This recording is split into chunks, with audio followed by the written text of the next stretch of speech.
cette course, on pensait que ce serait finalement un long fleuve tranquille pour la nomination de Mitt Romney. Finalement, ça se transforme en bérésina totale du côté républicain. C'est vrai qu'on a l'habitude de dire que les campagnes de primaires sont extrêmement dures entre candidats du même parti. Évidemment, on en a eu un exemple flagrant avec la primaire démocrate en 2008 contre Hillary Clinton et Barack Obama. Mais cette année, c'est beaucoup plus insidieux du côté républicain parce qu'on se rend compte finalement qu'on est en train de faire l'autopsie du parti républicain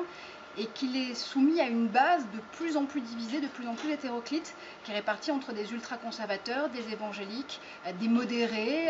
des électeurs du Tea Party qui sont aussi entrés dans le jeu entre-temps par le truchement des midterms de novembre 2010.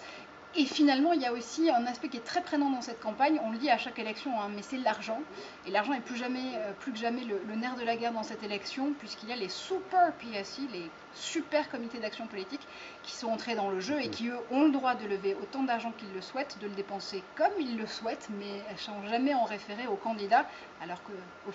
qu'évidemment, officieusement, on se dit qu'ils ont quand même quelques cohérences à avoir avec ces campagnes. Donc c'est vraiment une primaire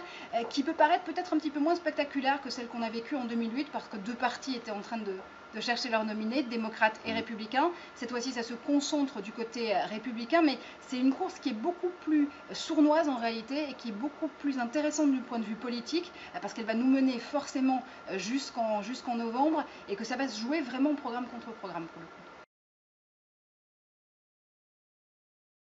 Demain, en effet, je serai à l'antenne toute la nuit sur France 24 et puis pour notre spécial de 6h à 7h30 du matin pour vous faire vivre ce Super Tuesday, ce super mardi où 10 États sont appelés à voter dans les primaires républicaines. Il y a plus de 416 délégués à aller chercher côté républicain. Ça peut faire la différence du côté de Mitt Romney, mais ça ne suffira peut-être pas pour lui assurer une nomination tout à fait franche et directe.